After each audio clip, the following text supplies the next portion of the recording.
সব বন্ধুরা সকলে তোমরা নিশ্চয়ই ভালো আছো, তোমাদের মঙ্গল কামনা করি। আজকে আমি লাউ পাতার উপর ইলিশ পাতুরি করে তোমাদের দেখাবো। এ দেখো 6 পিস ইলিশ নিয়েছি, যার যেমন প্রয়োজন, আমার যেমন 6 পিসেই হবে। 6 পিস ইলিশ মাছ নিয়েছি, সর্ষে পোস্ত বেটে কাঁচা লঙ্কা দিয়ে আমি 5-6টা, আমি একটু ঝাল ঝাল করছি, কাঁচা লঙ্কা দিয়ে বেটে, হলুদ দিয়েছি, সব দিয়ে বেটে আর টক দই ফাটিয়ে এই বাটির মধ্যে দই, সর্ষে পোস্ত, কাঁচা লঙ্কা সমস্ত কিছু দিয়ে এটাকে তৈরি করে নিয়েছি। এবার একটা করে মাছ আমি এর মধ্যে ডোবাবো।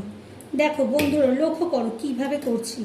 এইটা এরমভাবে সর্ষের মধ্যে ডোবাবো, ডুবিয়ে আমি এই যে লাউ পাতাটা দেখো, লক্ষ্য করো, এটা হচ্ছে লাউ পাতা। লাউ পাতাকে আগে থেকে আমি পরিষ্কার করে ধুয়ে নিয়েছি। এইবার আমি মাছটা এরকম দেবো এর মধ্যে দিয়ে, এবার একটা করে কাঁচা লঙ্কা, দেখতেও সুন্দর লাগবে, হ্যাঁ, দিয়ে এবার এদিক দিয়ে মাছের ইয়েটা এবার লাউ পাতা দিয়ে মোড়াবো। বন্ধুরা, মাছের এই যে আমি মশলাটা করে রেখেছি, সর্ষে, দই, সমস্ত কি পোস্ত, কাঁচা লঙ্কা সব দিয়ে আমি এটাকে করে রেখেছি। এবার মাছটা এর মধ্যে দিচ্ছি, ম্যারিনেট করছি, আর আমি এইটার মধ্যে দিচ্ছি। এবার এর মধ্যে একটা করে কাঁচা লঙ্কা, কাঁচা তেলও এর মধ্যে আমি দিয়ে রেখেছি বন্ধুরা, হ্যাঁ।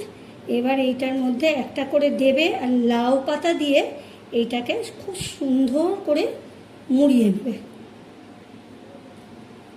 দিয়ে এবার এইটাকে এই সুতো দিয়ে বেঁধে নেবে। এ দেখো বন্ধুরা, আমি হালকা হাতে সুতো দিয়ে বেঁধেছি এটাকে, বুঝতে পারলে? এই দেখো হালকা করে বেঁধেছি। দেখো আর একটা আমি করে দেখাচ্ছি তোমাদের, তোমরা যদি বুঝতে না পারো ওই জন্য আমি আর একটা করে দেখাচ্ছি। এই দেখো, এইটা দিয়ে মাছের মধ্যে ভালো করে এটাকে ম্যারিনেট করে ভালো করে মশলাটা চারিদিকে মাখিয়ে এই যে এরকম দিলে, এর উপরে এই যে আমি একটুখানি কাঁচা লঙ্কা, যাতে দেখতে সুন্দর লাগে এবং খেতেও টেস্ট লাগে, অবশ্য কাঁচা লঙ্কাটা সিদ্ধ হয়ে যায়, এরমভাবে এটা মুড়িয়ে, যদি বরফ পাতা হয় তাহলে কিন্তু আর গিট বাঁধতে হবে না। আমার পাতাগুলো আজকে খুব একটা বড় নেই, বড় বাঁধা হলে আর দড়ি বাঁধতে হবে না। এটা তো আমি আবার তোমার ফ্রাই প্যানের মধ্যে সেঁকবো, সুন্দর হালকা সর্ষের তেল দিয়ে সেঁকবো।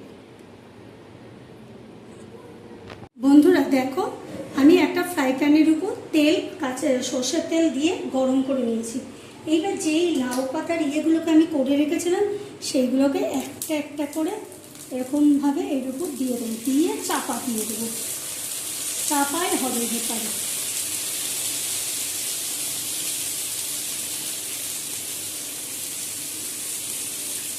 এটা না ইয়ে হচ্ছে না, পাতাটা কেমন আছে।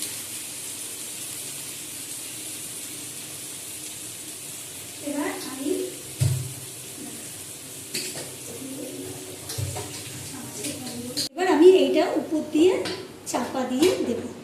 এবার এইটা কম আছে হবে।